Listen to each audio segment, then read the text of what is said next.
Welcome to the Jake Brown podcast. It's Saturday night. Man, it's pushing midnight actually. I'm having a hard time falling asleep, so I figure what a great time to do a podcast. Yeah? I had actually recorded a podcast on Friday and I learned a very valuable lesson.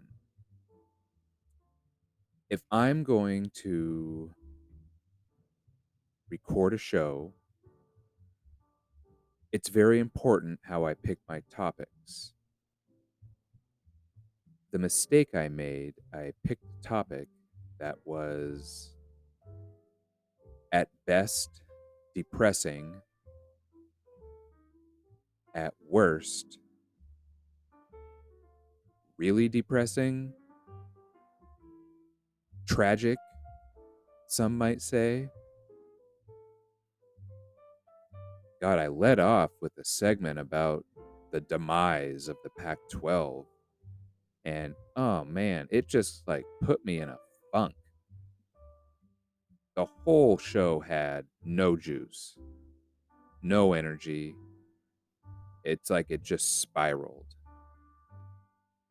So, lesson learned. I don't want to start off a show with something that is overly melancholy.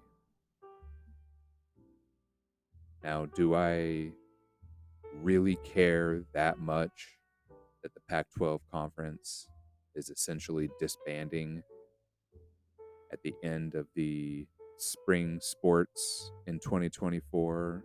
No, I don't really care that much. I understand it's a business. Life goes on. We'll all be fine. But in that moment, it set the tone for just a lackluster show. I even uploaded it. And the second I uploaded it, I was like, man, what am I doing? This is not good enough for my listeners. So after about an hour, I deleted it. And I told myself when I got into this whole podcasting adventure that no matter what kind of content I came up with, once I put it out there, I was going to leave it out there. But man, I was just not proud of that. I was not happy with that episode. And I just didn't want to leave it out there. It just seemed like such a Debbie Downer. So I guess I lied to myself. It's okay. I can forgive myself. I would rather put something quality, something educational, something a little more energetic out there. Now, tonight, obviously, we got some slow jazz in the background. Shit, it's almost midnight. This is just kind of a relaxed episode. The weather today, it seems eerily calm. Like we kind of had a little bit of a storm the other night.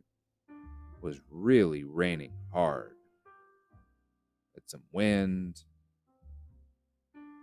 I got leaves everywhere I got to clean up. And supposedly it's supposed to start dumping rain again in the next few hours. But right now, it is eerily calm. It's kind of nice. It's relaxing. I can't say that I like winter, but nights like this definitely make it easier to stand.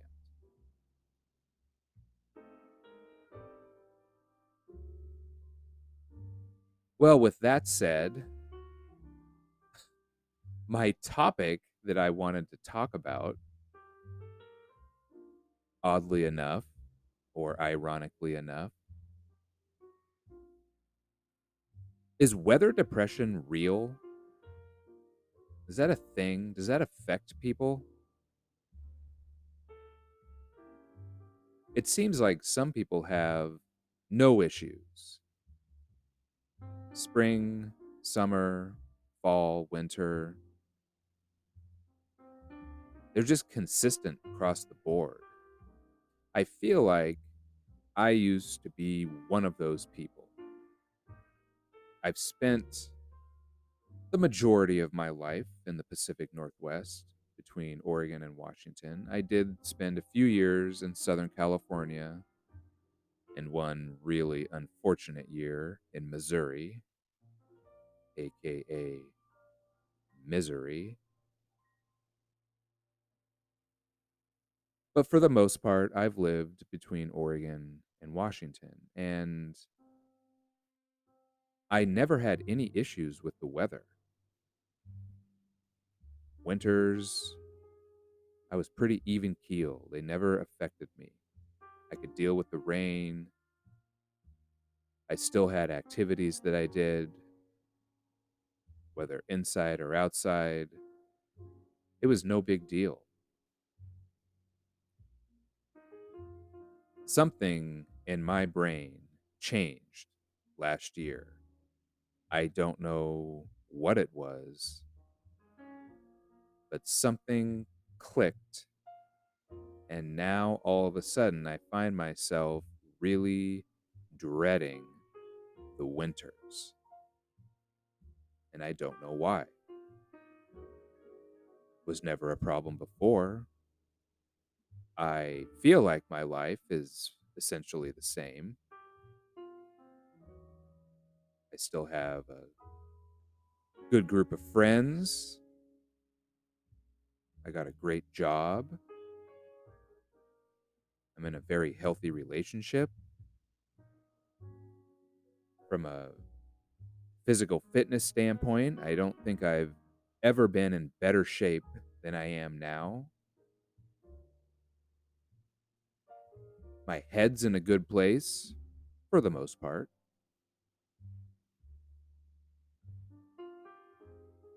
So, what happened last winter? Something had to have happened, and I cannot put my finger on it for the life of me. But I know that last winter, I felt like I just had to get out of here. The darkness, the cold, the rain, the wind, it was starting to really affect my mood, my outlook on things. I think it was affecting my attitude. And I just could not wait for spring to get here. Maybe weather depression is real. Part of me thought that, okay, maybe it's just a fluke. It's not a real thing. Maybe last winter was just, an anomaly. I had 46 other winters that were just fine and didn't bother me. And now all of a sudden, winters are getting to me? So fast forward to this year, I find myself having the same feelings. I don't like how dark it gets? Does anybody else out there relate to this? Are you just dreading winter? What do you do to deal or to cope with these winter blues, so to speak? I'd love to hear from you. I'm on Twitter/X. I'm also on Instagram at Jake Brown Pod. DMs are open. Keep it appropriate, please. What little tricks do you do to get yourself through the winter? Do you take vacations? Do you get away? If so, where do you go? Do you go somewhere to enjoy winter activities? Or do you run for the beaches, someplace warm and sunny? I feel like for me, I've always been able to deal with the cold. I don't really care how cold it gets. I just need sunshine. I need to feel that sun on my face. There's something about that. I wonder if other animals feel that same way that we do. Like they crave sunshine. Or is it just us? Reptiles like the sunshine. Helps keep them warm. So I'm curious, I'd love to hear from you. What do you do to cope with the winter? Maybe you don't do anything. Do you find a hobby?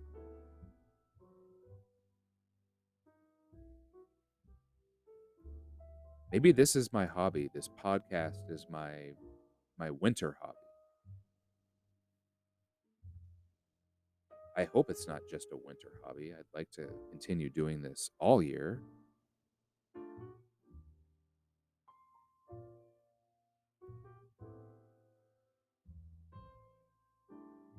I feel like I need to get some sunshine at some point this winter and a little bit of heat.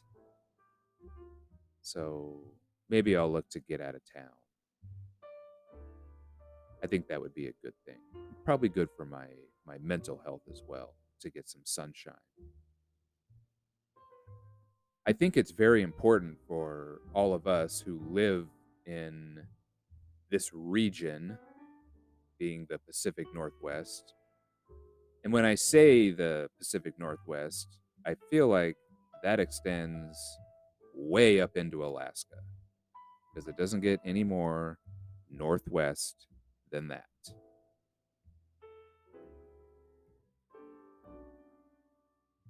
We could count Idaho and Montana, but they get a lot more sunshine than we do.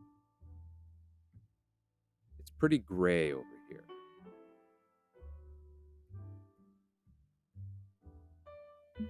We actually don't get as much rain as a lot of places on the East Coast. I think that's a pretty big misconception is that all it does is rain in Oregon and Washington and British Columbia. Just rain, rain, rain, rain, rain. Which really isn't the case. Yes, it does rain here. But I think the biggest issue that people deal with during the winter is the number of gray, gloomy days. I think we have something like 300 plus gray days a year, which really leaves us with roughly maybe 2.5 months where we get some really good weather.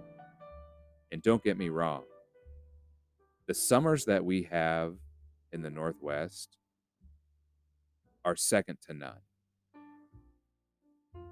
I think they are the best anywhere. Mid to upper 80s, virtually no humidity. Ugh. And we do get a lot of sunshine in the summer.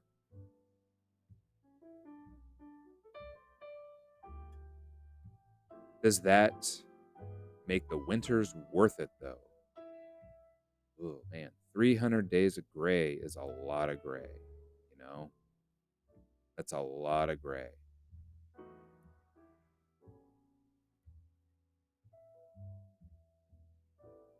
It's a give and take, you know? Overall, I think it's worth it. Overall, it's a great place to live up here. But man, these last couple winters, and this winter I feel like it really hasn't even started yet. There's barely snow in the mountains. I guess we'll just have to wait and see how everything goes.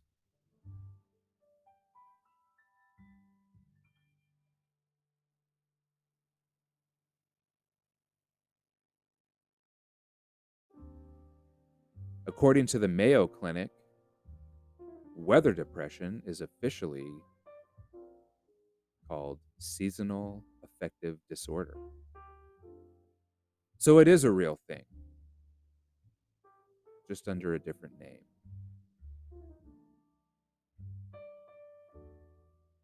It is a type of depression related to changes in seasons.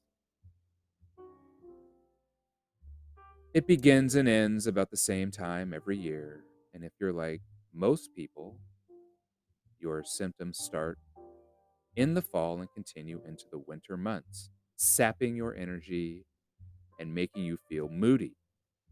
Uh, check and check. The symptoms often resolve during the spring and summer months. However, less often, seasonal affective disorder causes depression in the spring or early summer and resolves during the fall or winter months. Who are these psychopaths? Who are the people that when the sun comes out, they start to get depressed? Vampires. That's who.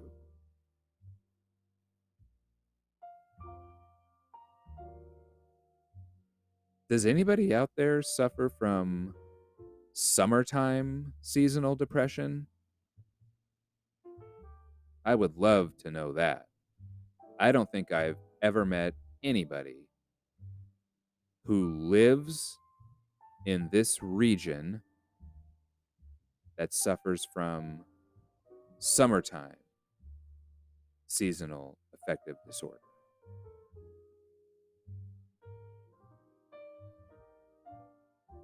Treatments include light therapy, psychotherapy, and medications. I think you could just get some sunshine, and that would probably do you very good.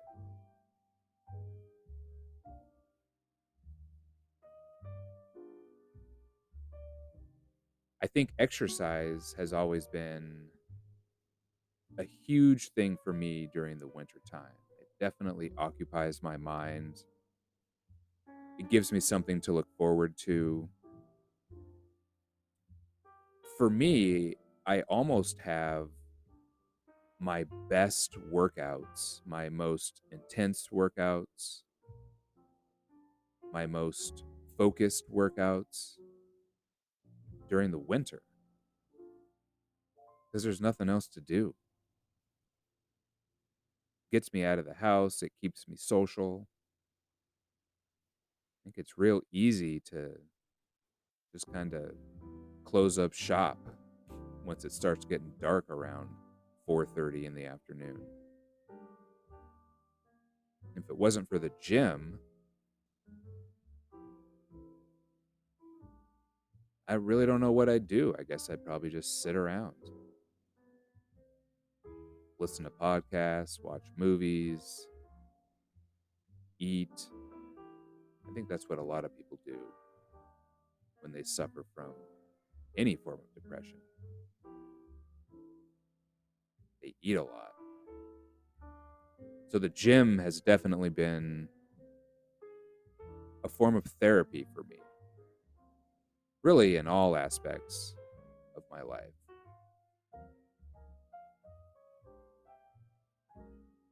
Some signs and symptoms of seasonal affective disorder: feeling listless, sad, or down most of the day, nearly every day. Losing interest in activities you once enjoyed. And I think that's very important to maintain those activities, as difficult as it may be. Having low energy and feeling sluggish, having problems with sleeping too much, experiencing carbohydrate cravings, overeating, and weight gain.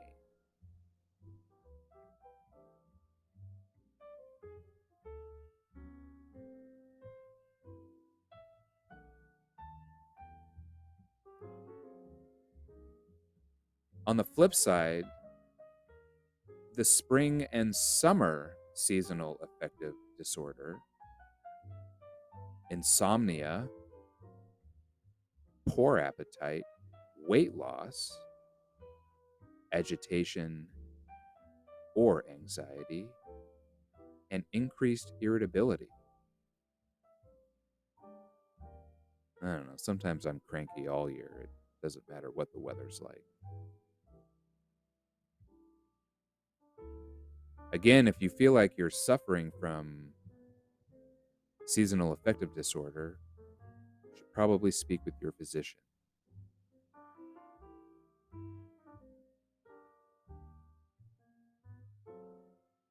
I found some of these causes interesting. The specific cause of seasonal affective disorder remains unknown. However, some factors that may come into play include your biological clock. The reduced level of sunlight in the fall and winter may cause winter onset. This decrease in sunlight may disrupt your body's internal clock and lead to feelings of depression.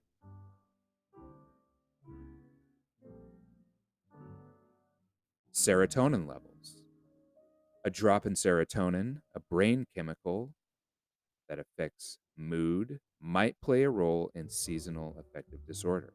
Reduced sunlight can cause a drop in serotonin that may trigger depression. And of course, your melatonin levels. The change in season can disrupt the balance of the body's level of melatonin, which plays a role in sleep patterns and mood. Does anybody take any melatonin supplements? I tried them before. They gave me really lucid, weird dreams. And I'm not sure that I slept any better because the lucid dreams were just waking me up. And then eventually the recommended amount wasn't good enough, so I found myself taking more. And then eventually I just stopped taking it.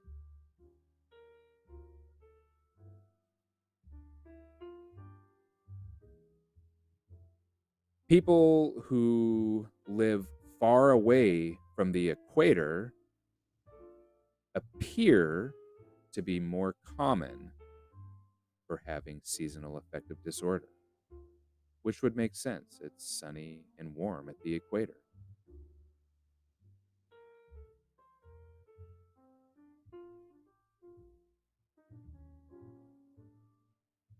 Vitamin D is very important. It is produced in the skin when it's exposed to sunlight. Vitamin D can help to boost serotonin activity. Less sunlight and not getting enough vitamin D from foods and other sources may result in low levels of vitamin D in the body. The other day, I went over the various supplements that I take, and I actually left one out. I take a multivitamin as well. So within that multivitamin, I'm getting an extra boost of vitamin D, which is a good thing. That's what she said.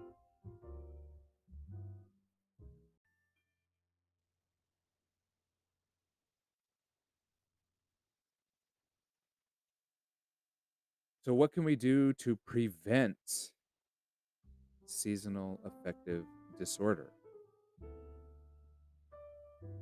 I mean, to me, it seems like stay busy, maintain your hobbies or your preferred activities, try to eat healthy foods, don't overindulge or underindulge,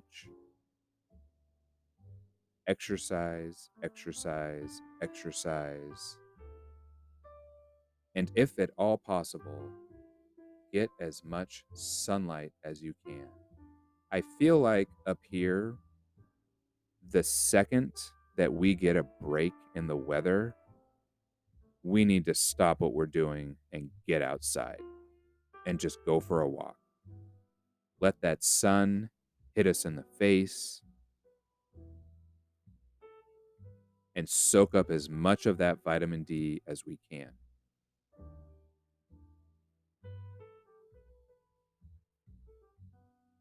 And for a lot of us, that's really all that we can do, unless you're in a position with your job and your financial status that you can hop on a flight to someplace warm and sunny. We just have to do the best that we can. Has anyone out there tried the light therapy? I know there's those lights that are supposed to simulate sunlight. Might be a good alternative, something worth looking into. Definitely cheaper than a flight to Belize, but the memories won't be the same.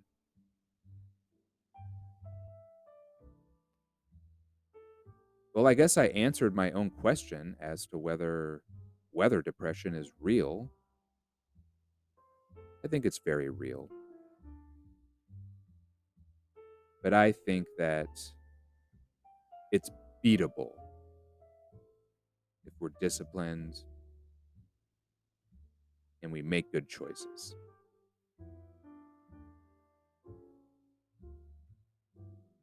It kind of falls a line with something that I heard a long time ago. And it kind of falls in in the same area of self-care as, making good choices that kind of benefit you, your mental health, your physical health. I had someone a long time ago once tell me, always take your vacations.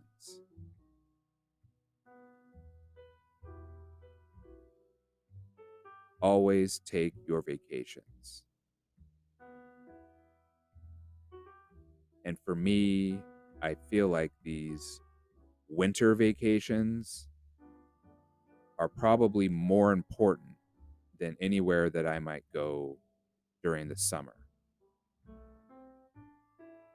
These winter breaks that I give myself to get some sunshine, some vitamin D, they get me through the winter. Last year, I was fortunate enough to go to Hawaii for my very first time. And just being able to sit in the sun was magic. It was absolutely amazing. So later this winter, another trip will happen to someplace sunny because that's what I need. And I'm very fortunate that I'm able to do that. I understand not everyone is able to do that. But if you are, take advantage. Definitely take advantage. Hey, remember when I said I wasn't going to start off a show with some depressing topic? And what did I do? I started off talking about weather depression. It's kind of silly. But it's been on my mind. We have had a lot of rain the last couple weeks, and I have been thinking about it. So I just wanted to talk about it. Jeez, it's already 12:15 Sunday morning. I feel like some sort of smooth jazz DJ right now.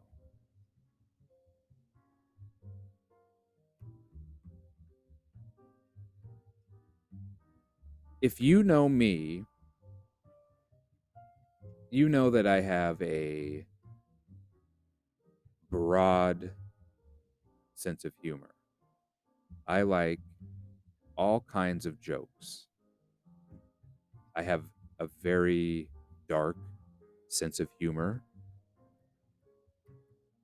I have a very juvenile sense of humor. Some would say I have a very inappropriate sense of humor. I think all can be true.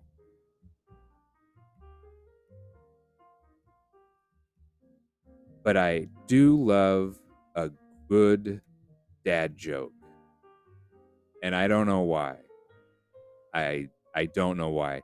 They are so dumb. They really are dumb. But I see dad jokes and they're always popping up on my Instagram feed. They're constantly popping up. Instagram knows that I like them. Instagram gives me what I want.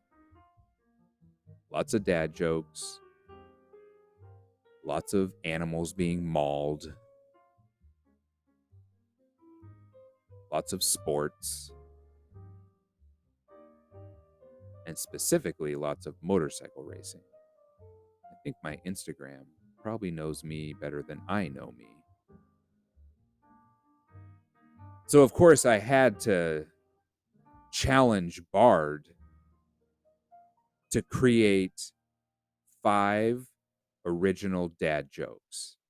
Now, I have no way of verifying whether or not these 5 dad jokes are original or not.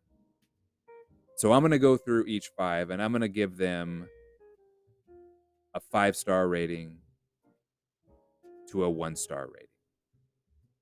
If for some reason you have heard these jokes before, I really need you to let me know because I want to call out Bard for Bard's bullshit if they're plagiarizing someone else's dad jokes.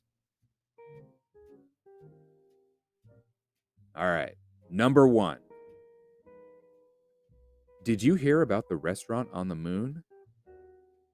Great food, no atmosphere. Come on, that's not bad. It's not bad. Maybe not a knee slapper. I give that 3.5 stars. I think that's a fair number of stars. Number 2. What do you call a fish with no eyes? Fish.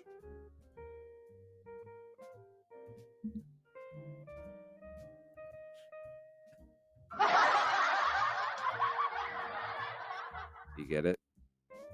Fish. Because there's no eye in it. Yeah, that's a 2-star. That one's pretty lame.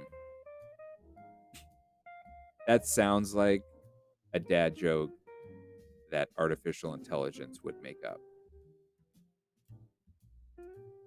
Number 3. Why did the Scarecrow win an award? Because he was outstanding in his field. I like that one. He was outstanding in his field. I mean, if you're not like a real dad joke connoisseur, this is going to be the worst segment ever. You're probably going to unfollow or unsubscribe. And I'm probably getting 1-star reviews right now on the podcast because I'm choosing to do a dad joke segment created by Bard. I got to give that one a 4-star, though. That was a good one. Number 4. I don't trust stairs. They are always up to something. That's 4.5 stars. That's good. I like that. 4.5 stars. What if you're already at the top of the stairs? Can they be down to something? Doesn't really play the same, does it?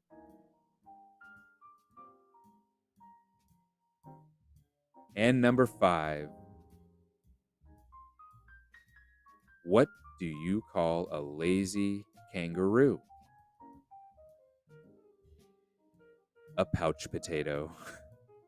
So dumb. It's so dumb. 2 stars. 2 stars for the pouch potato. Bard tried on that one. Swing and a miss, but it's okay. Overall, I think Bard did pretty good. Overall. Maybe Bard does have a bit of a sense of humor. I really hope, though, that Bard didn't just steal those jokes from someplace else, because that would be embarrassing.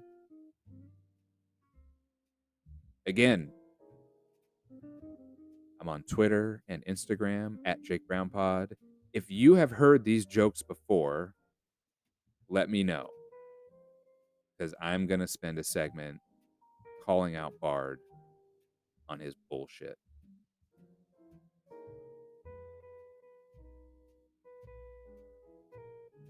What do you think of this background music? Should I do more background music during these episodes? I feel like if I'm doing episodes at midnight on a weekend, some instrumental jazz feels appropriate, which is why I didn't lead with my normal theme song. It's a little too aggressive for a midnight show.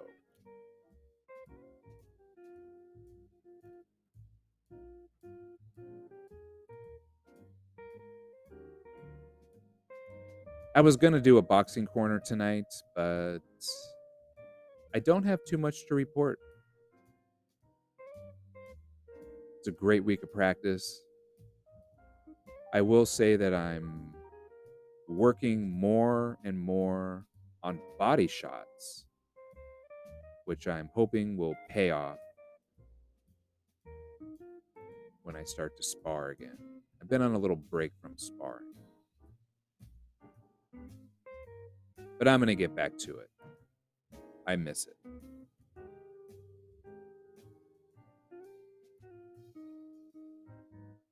That's my show for tonight. I appreciate everyone who subscribes, leaves comments, supports, provides constructive criticism. It does mean a lot. I'm having a great time doing these shows. So I hope that you're enjoying them and learning something, maybe laughing a little bit. My show can be found on Spotify, iTunes, Amazon Music, and YouTube. So wherever you get your content from, hopefully I am there. Those will probably be the only platforms I'll be on. There's a few other ones that are out there, but I like where I'm at right now. I hope everyone has a great Sunday, and I will be back next week with more shows. So I will talk with you later.